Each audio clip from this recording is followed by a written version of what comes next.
Thank you guys for coming. I appreciate you spending your time to hear my stories and their stories.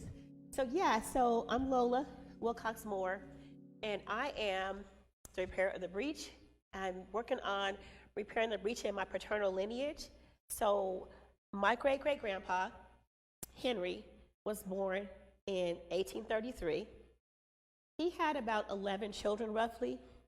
One of his children was great-grandpa Thomas, who's my great-grandpa, and the reason that we're here.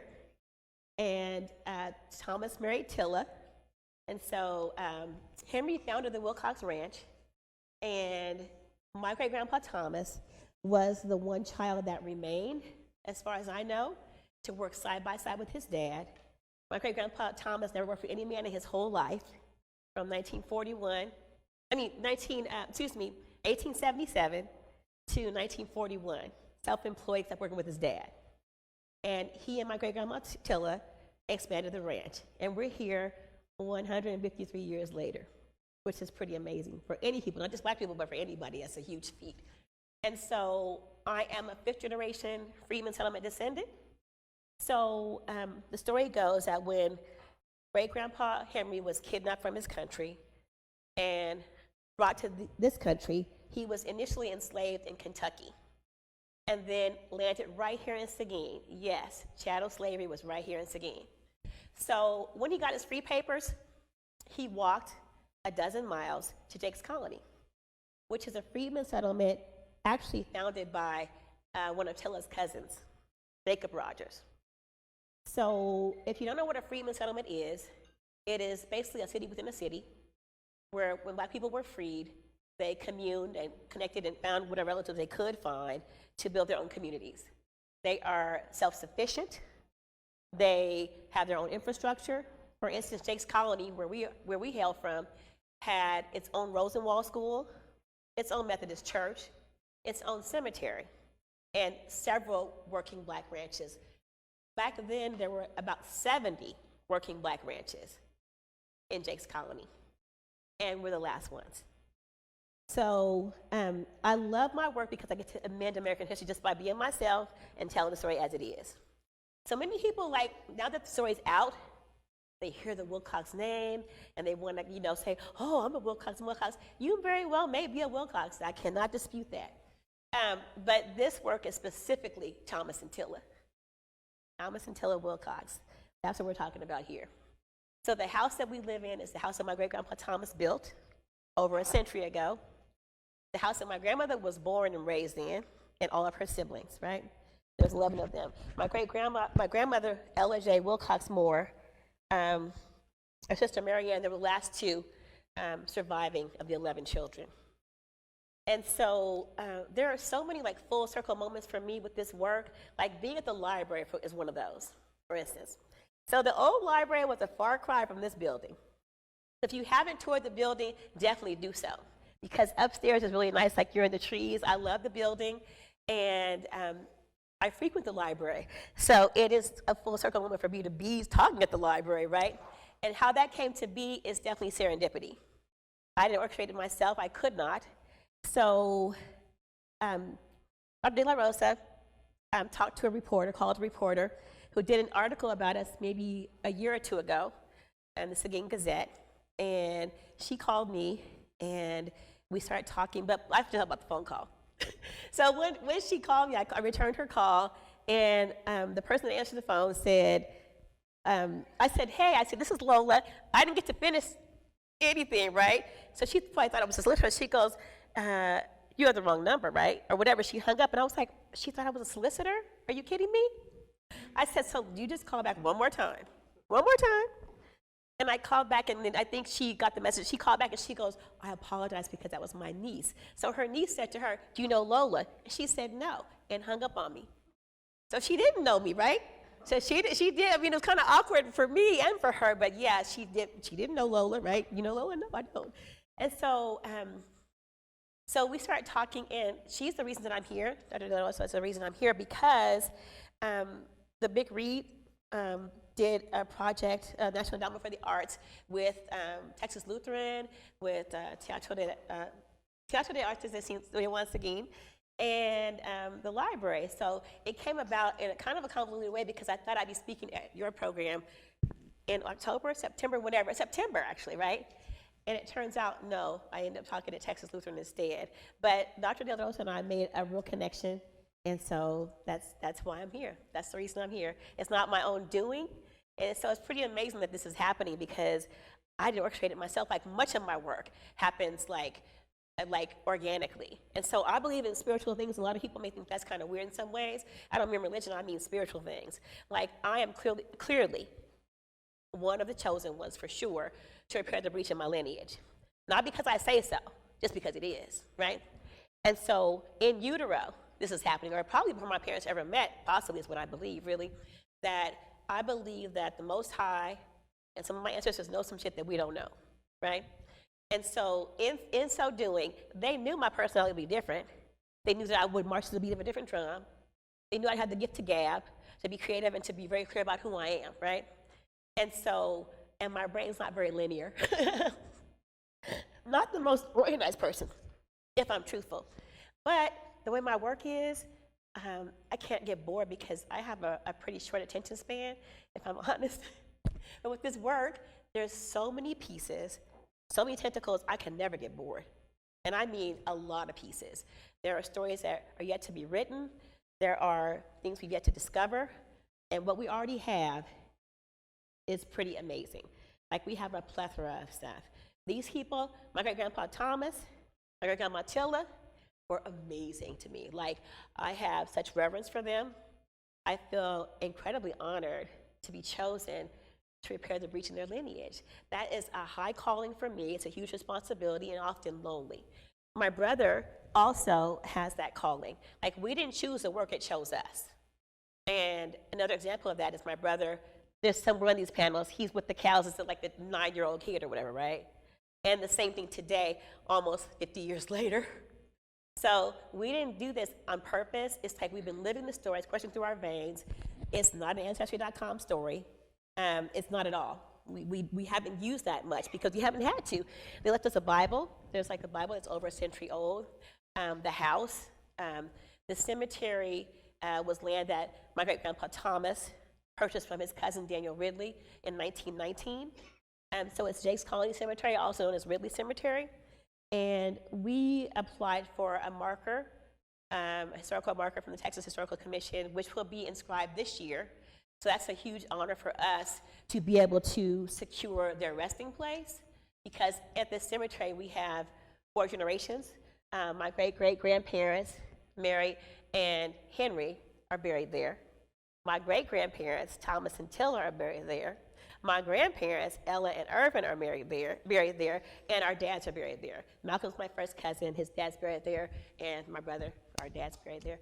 So it has a lot of historical significance, and it is, as I said, quite an honor to be chosen to repair the breach.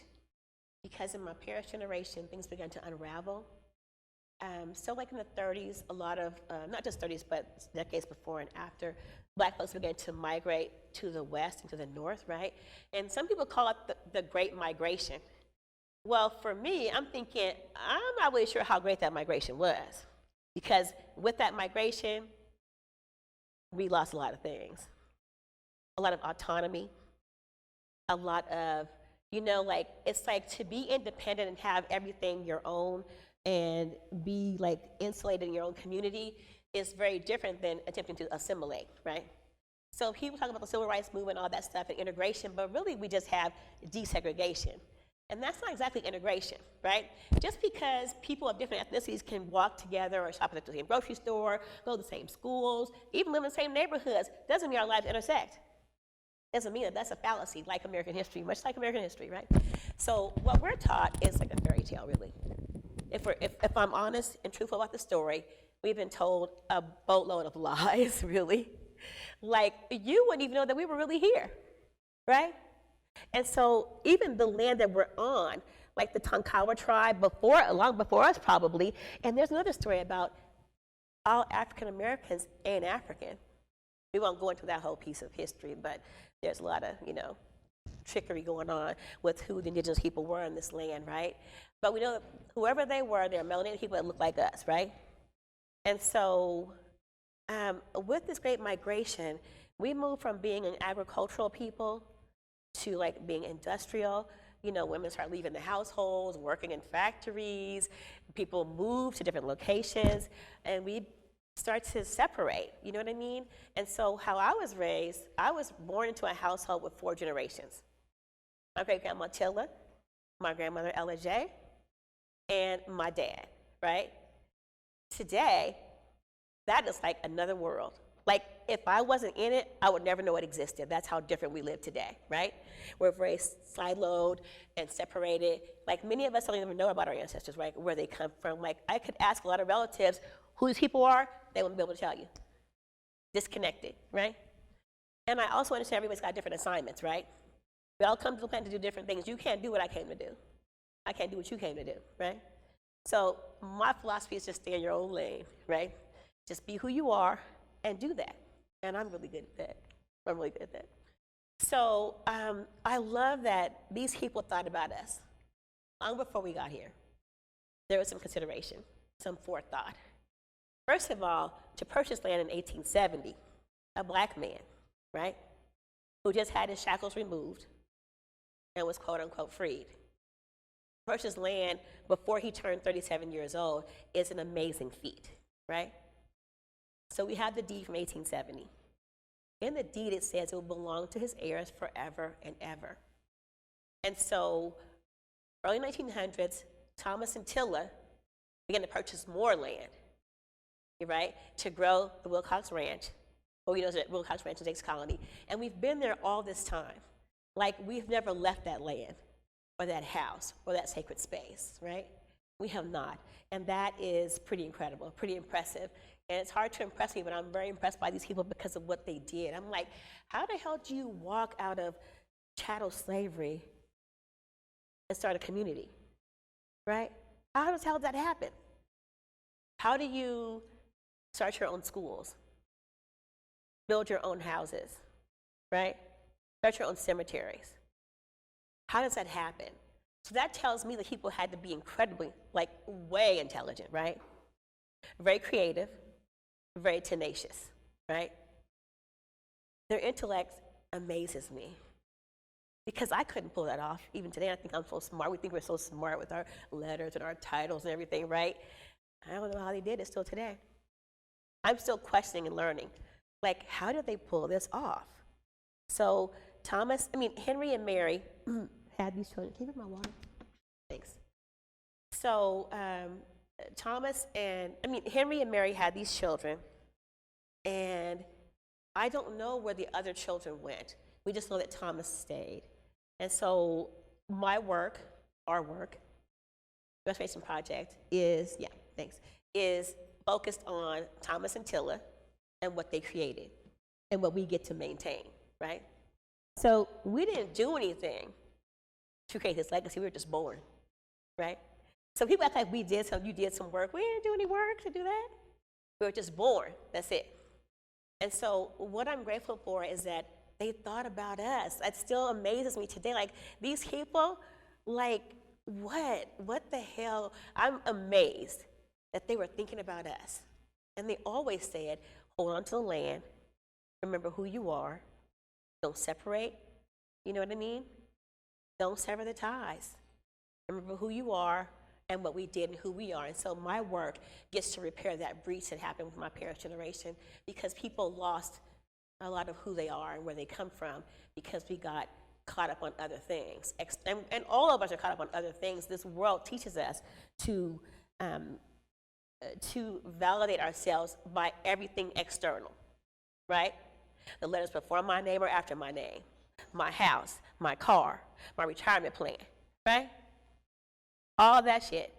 And I'm like, okay, so take all that away and then what? Who are you, right?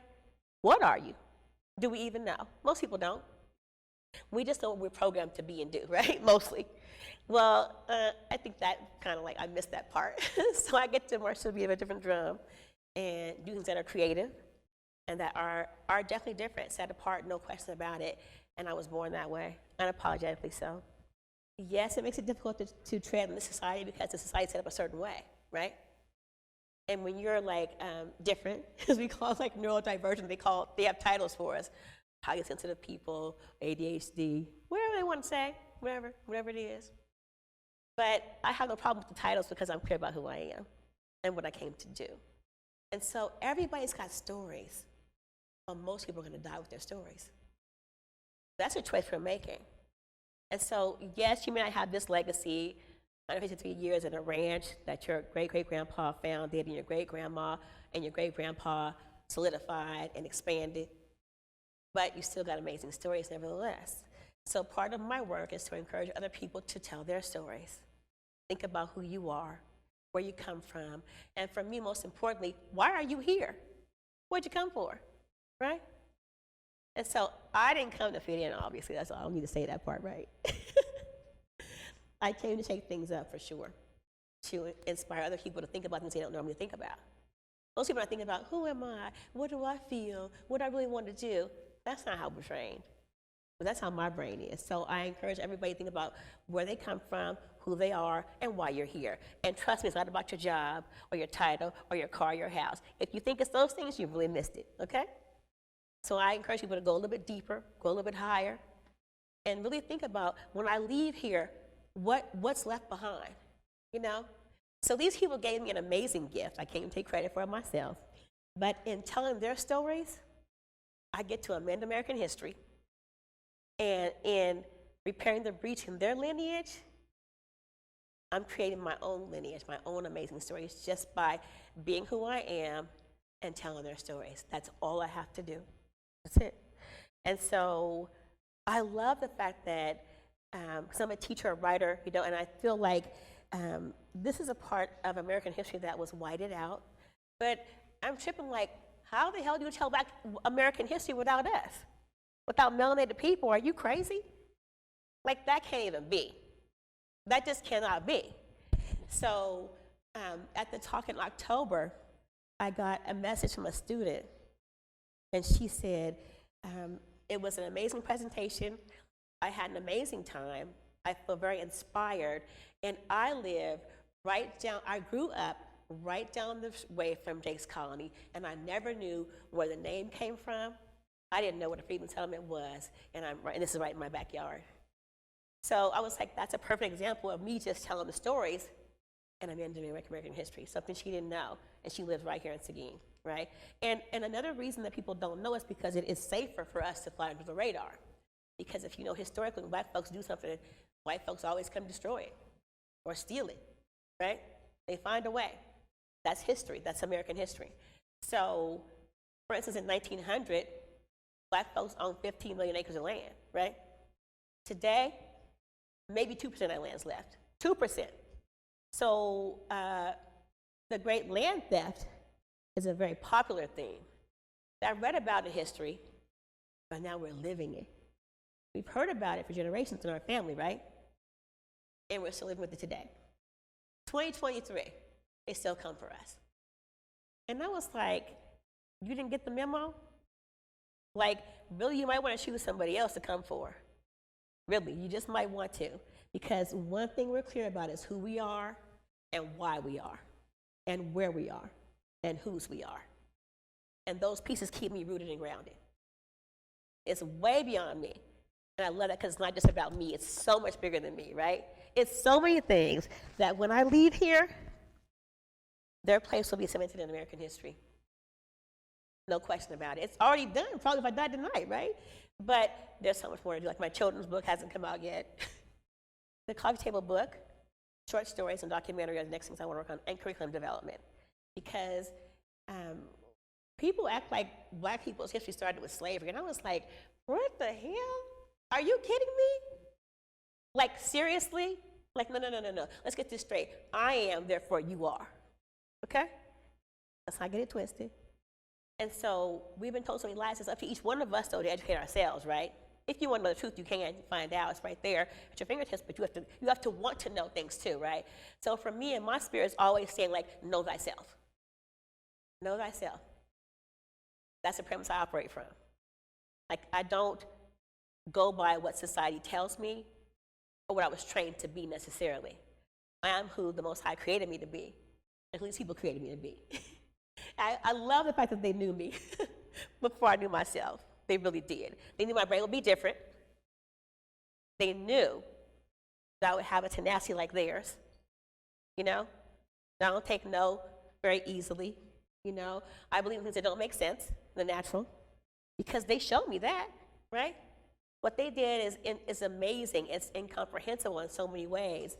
So that tells me, just that piece tells me they had to be highly intelligent. You start your own community with nothing. I don't even know if he had shoes, or what did he have coming out of slavery? Probably not much, right? That speaks volumes to me about who they were. It really does. Nobody gave them shit. They worked for it. They earned it. They bled for it. They sweat for it, right? And so it is my duty, and I take that with great pride, absolutely. It's very distinguished, for sure, to make sure that they're not erased from history. You know? Without them, I couldn't be. So I feel very, very grateful I get to tell their stories and help them live again, and make sure that their work doesn't go in vain, because they worked their asses off. They worked so hard, and it's a very painful story, truthfully, if I'm honest. I make a lot of jokes, but it's a very painful history. I won't lie about that part. I feel it in my bones. I feel it in my physical body. I have like a visceral reaction to it because I'm connected to them in the spirit realm. I didn't make that up. It's just authentic. It's just who I am. Like, their blood is coursing through my veins. And yeah, I feel some of their pain too. There's no way for me to be here and not feel that and not know that. He who feels it knows it. So I just want to encourage people to really think about American history the way you've been taught it, and pose questions, you know what I mean, and do your own research. Because right here, probably I don't know, a mile, not even a mile away, there's like a whipping tree. What the hell is a whipping tree? What? What if you try to run away from chattel slavery, you can get tied up to a tree and whipped? What kind of shit is that? What? And so people that they're worshiping in history were pretty sadistic, if you really think about it. Misogynistic, racist, ignorant as hell, and we want to follow them. So and my thing is this: if you think about, I don't care which topic you choose, academia, medicine, you know, religion, it's all been tainted to no end. So my duty to myself and to my ancestors is to tell the truth about what really transpired, and it is painful and it is ugly. The truth is, right? And so it's a bittersweet position that I'm in, a blessing and a curse in some ways, because I call it like the sacred setup. It's one of my stories. And it is that, right? It's sacred beyond belief. I was like, you guys set me up. First of all, I am an introvert, believe it or not. I'm just verbal, that's it. People think because I'm verbal that I want to be, in front of the camera and my name up in lights. I can't, no. But God's got a right sense of humor. Because I'm like, no, you know, God. And I'm really a hermit, and I'm a loner, and people get on my nerves quickly. I'm not a people person, really, I'm not. He is, my brother is. That's not me, that's not my get done at all. But the skill set I've been gifted, the passions that I have, like who I am innately, it's different. It's like it appears to be very extroverted, right? No, I'm just verbal. I'm just verbal. That's how a verbal introvert is what I call myself. So I was like, I guess I knew who to choose too, because I am a little bit different than the average person or even people that I'm related to. So you're set apart to do certain things, to accomplish certain things, for me to repair the breach. So my brother is the steward of our ranch, the Thomas and Tilla Wilcox Ranch, and takes care of the cattle, the fences, the cemetery, everything, literally everything, which is an amazing feat, because years ago, groups of people did that, not just one person. So that's an example of the breach, right? So when we were growing up, people came together, right, at the big house, right? Something needs to get repaired. the guys show up and handle it, right?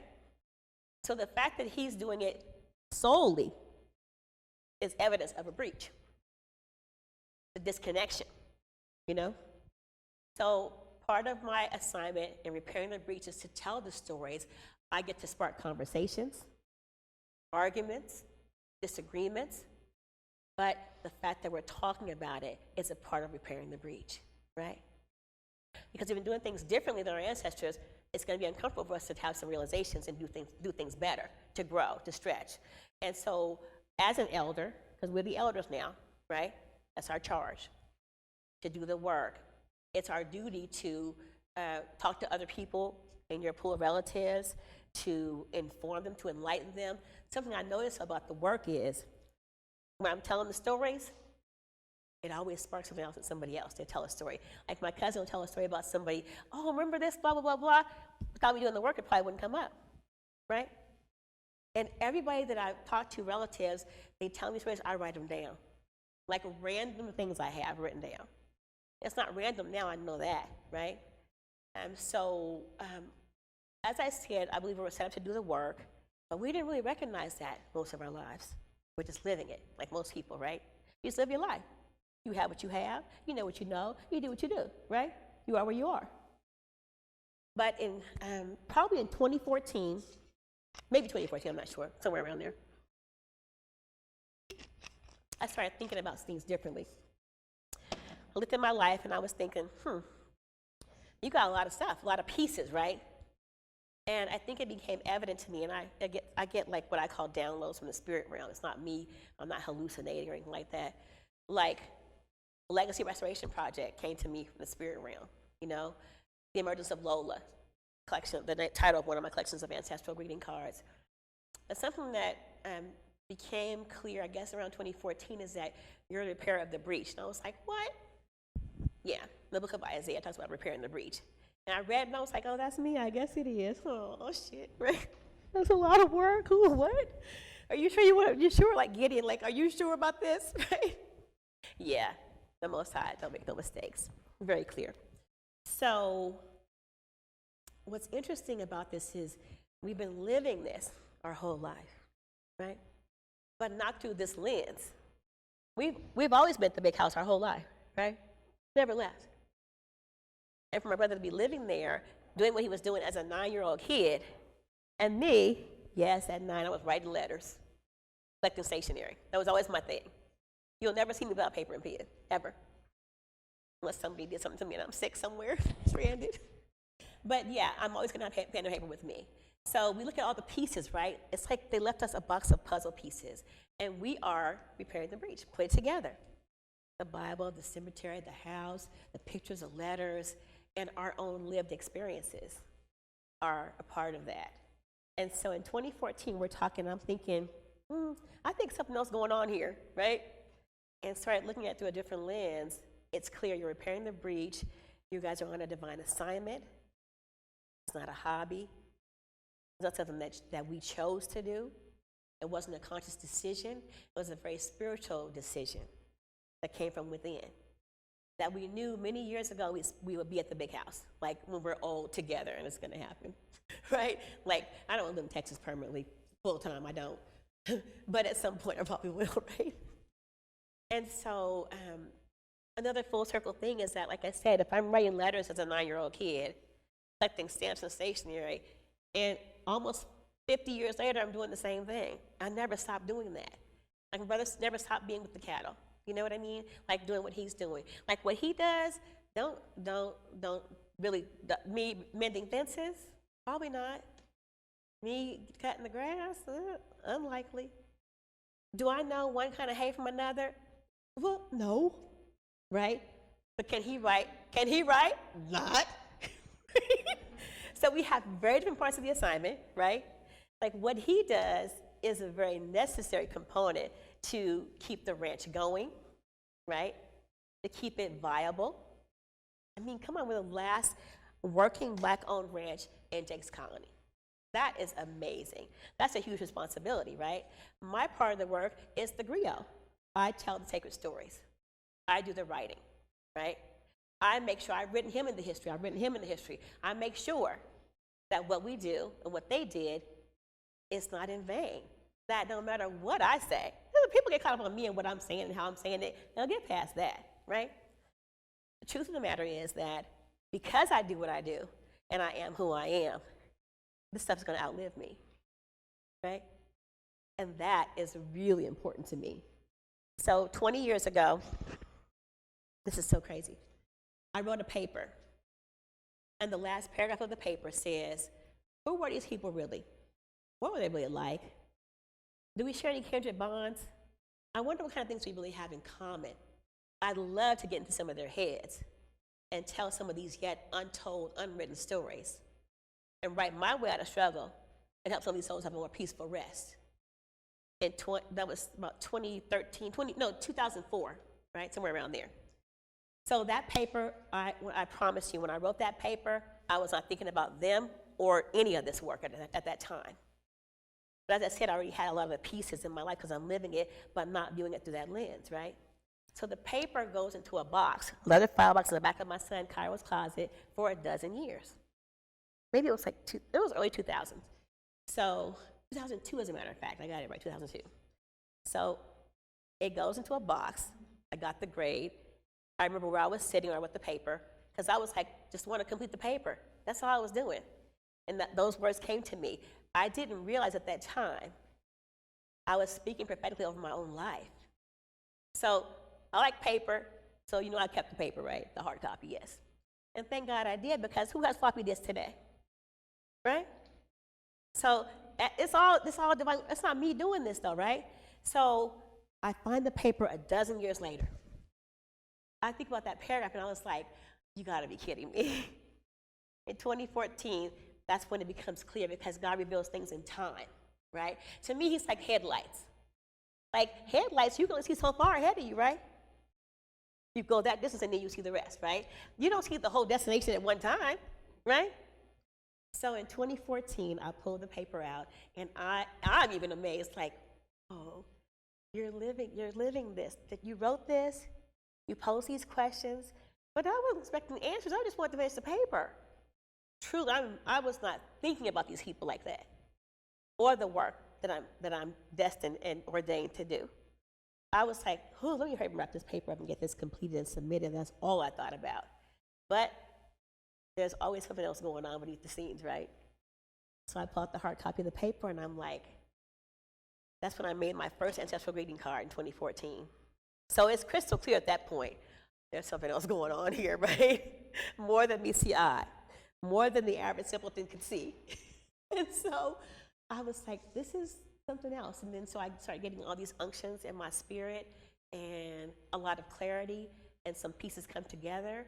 And so then I see, you have all these pieces already in your life. I didn't go research this stuff. We're living it, right?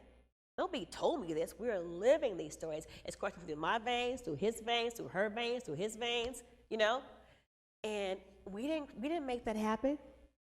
We didn't create that, no matter how smart we think we are, right? Or how creative we think we are. We didn't make that happen. It's a very organic thing. And so I love them too, because they know that I am tenacious, and he is, and that we're warriors in a different kind of way, much like they were.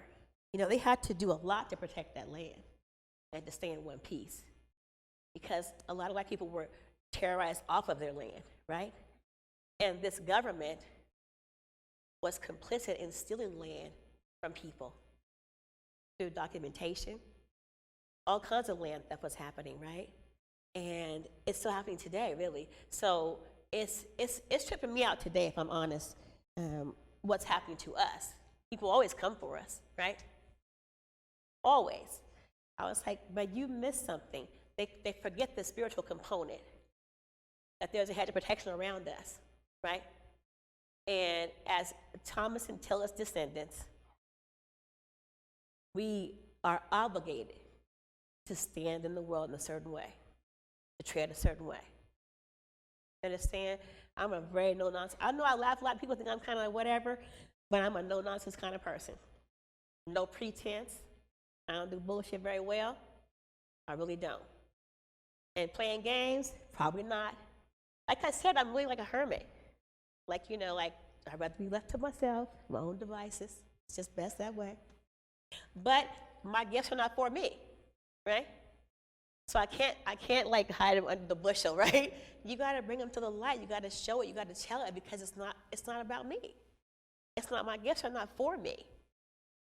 So that's why I'm here. Otherwise, I wouldn't be here. I'd be like doing my thing by myself. What? So yeah, so that's why I'm here. And I feel very honored. Like I feel this is really, between having my son Cairo and this work is what keeps me. It's what keeps me rooted and grounded in a knowing, you know. It's not a feeling, not a thought, you know. It's not a fact. It is the truth. And the truth always trumps the facts. So that's what keeps me here. That's a huge thing, because people think about, well, why are you here? What's keeping you here? I'm very clear about what's keeping me here. Very clear, because my work's not done yet. The story is not completely told yet. You know, there are things that are untold, that are unwritten, that are unsaid, that are unknown even. Because another thing about the work is we keep discovering new things every step that we take. You know, they left us a lot of stuff. Branding irons, whatever, right? The Sacred Bible, that's from like 1808, I think it is, roughly, somewhere around there. And so that's quite a history, especially for Black folks, you know, to have written documentation of things. And our people were record keepers. Like we have every deed, every piece of property that Thomas and Tilla purchased from about 1900 till, I don't know, maybe the 50s or something like that. Like, in fact, recently, like, how many papers and documents? What? That's really them, right? We were even amazed just this year, in 2023, like, all documentation. I'm like, they were really serious. They were very serious and very intentional about us being here and about their legacy being here. And that is so beyond me.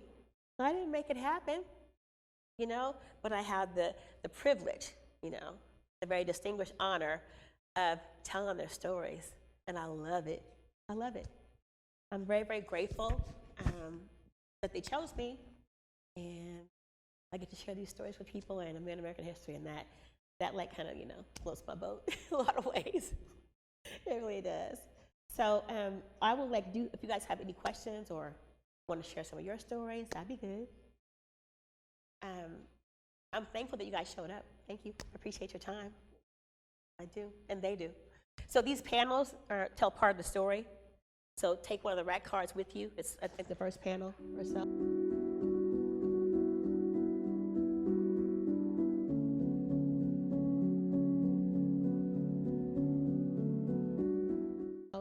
And yeah, hi. Yes. So the question is, she's commenting on the tenacity and the grit of people that were recently freed from chattel slavery, and that 2 years after the Civil War, they would have voter registration. Is that the question? So she's making a comment about the fact that they are on the voter registration rolls after the Civil War. Our history is very complicated, and Texas has a very complicated history. Texas wanted to be her own country. You understand? So that whole thing about 6 flags is real. 6 different flags, really, seriously, right? Representing different communities, right?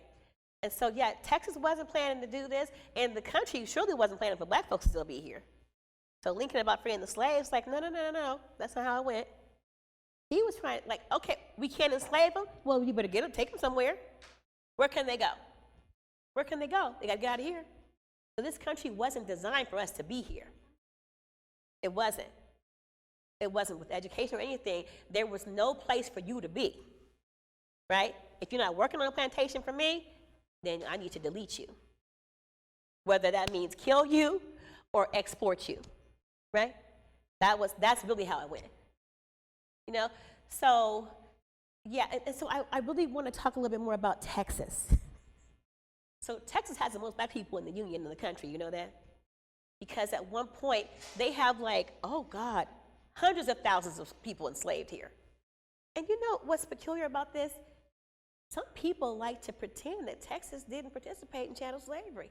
I was like, well, where would you get that notion? Who told you that lie? That's a lie from the pit. Texas was big on enslaving black people, honey, and other people too. Latino people, Mexicans and black people were treated like worse than dirt.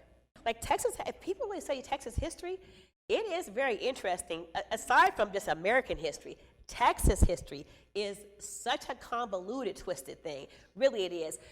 There's a professor at the University of Houston. He has several books. Professor Gerald Horne is one person that you should read about, read his stuff. And like Ward Churchill wrote a book called A Little Matter of Genocide. So we don't like to use the term genocide too much when it comes to black folks or Mexicans or indigenous people, right? We don't like to do that too much, right? Or Holocaust even, right? We don't get to use those words. Well, what would you call it? I like semantics. We love words, don't we? What else would you call it? You know, you're able to enslave people and murder people, exterminate them and their culture and their language and their tongue, you know, their way of life, where they live and how they live. It's pretty treacherous. It is terrorism, right? We don't call it that, though, do we? We don't call it that. That is American history. So yeah, check out Dr. Horne's work, Ward Churchill. Dr. Salas has a book. We got to read this book. We have to read this book.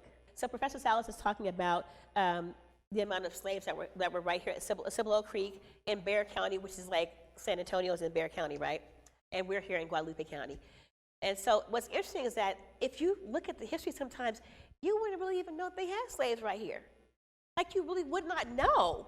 And I'm just going, what kind of fairy tale is this that we've been told? Lies from the pit. But right here, where we're sitting, where we're standing, so many people were enslaved. So many people were enslaved. Indigenous, black, Mexican, like the numbers are great, but we don't like to look at that. I was thinking, where do people get the notion? It's still tripping me out that Texas, that Guadalupe County, Seguin, oh no, we didn't have slavery here. What? So Dr. Salas is saying that between Fort San Houston, San Antonio, and Cibolo Creek, that they counted 42 plantations with slaves, with 8 or more slaves, right? So that means there's probably more that had less than 8 slaves. That may have not been documented in that way, right? That's like next door, right? So I encourage people to start telling the truth about the history of this place.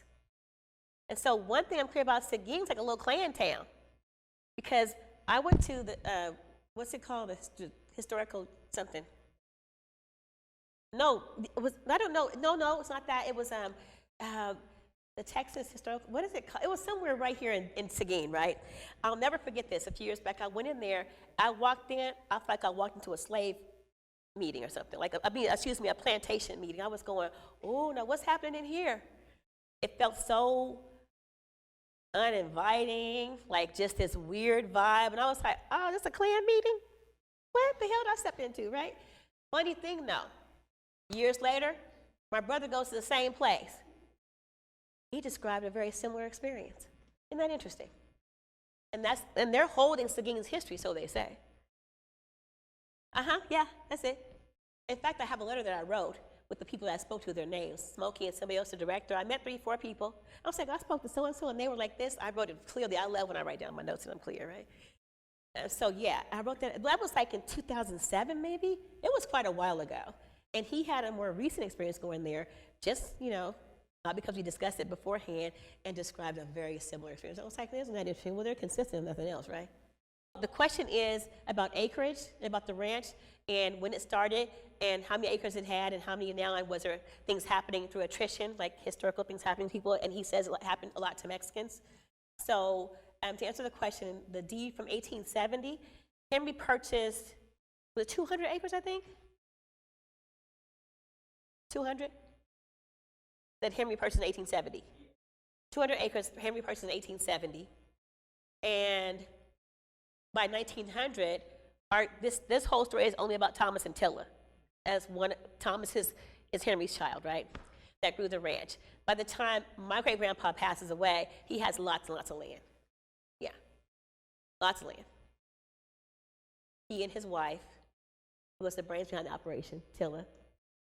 And yeah, they grew the ranch to something pretty substantial. And yes, absolutely over the years, lots of attrition, lots of trickery, lots of, land loss for sure, for sure. In fact, we have a cousin who, down the road from us, he amassed, I want to say over 1,900 acres of land. Jackson's? You said 2,700? Hiram Jackson, our cousin. He had so much land and all of it's gone now. There's a sign, right? What? Jackson Estates, exactly. That's what the sign says, exactly. That's the remnant. The house is still there? I didn't even know that. But she's saying, cousin saying, Jeanette's saying that the house is still there. So I'm saying by the time Thomas passed away in 1941, before he passed away, our cousins had way more land than he did, and every inch of it's gone today. So Henry, our great-great-grandpa, had over 1,000 acres of land. He passed in 1922. And so lots of things have happened. There's lots of documents about land theft and land loss through trickery and other things, for sure, no doubt about it. And so, but we've managed to hold on to Thomas and Tilla's land. Thomas passed in 1941. And Tilla passed in 1968. So after that, things were different. Like I said, because our parents' generation is very different than these ancestors were. And so, for many reasons, like I said, the Great Migration, and I'm not sure that was so great, cost us a lot. And so just my existence verifies that piece. Being born into a household with 4 generations, where great-grandma Tilla was in my household when I was born, right? So that tells you that there's still some family cohesion, right? That there's still some communing going on, right? That we're still a unit in some ways. That's evidence of that. Today, it's quite a different story. It's siloed. Everything's different, separate, segregated. So it happened with my parents' generation. That's when the unraveling began. And I'm living part of that, the unraveling. So part of the assignment is to put it back together, repair the breach, because I'm very clear about how they treated and what they did. And they were very much no-nonsense kind of people. They didn't play games. They believed in the right to bear arms. Hardworking, very disciplined, very focused on what they were doing. That's why we have a legacy to restore, because of those truths, So I got great honor for these people, really I do. I want to like them when I grow up. Yeah, that's it. Any more questions or comments? So Jeanette is talking about the entrepreneurial spirit of our ancestors. So several of them had Christmas tree lots in the Bay Area. In Richmond and Oakland, what?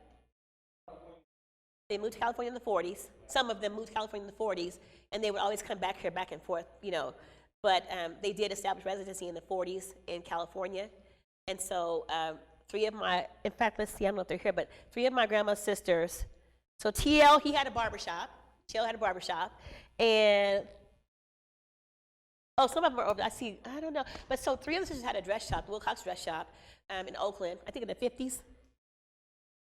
Early 60s, 50s. They had Christmas tree lots. So they were really entrepreneurial for sure. So it didn't start with them, but they get it from great-grandpa Henry, obviously starting a ranch in 1870, right? Great-grandpa Thomas being a whiskey distiller, a rancher, farmer, and a bondsman.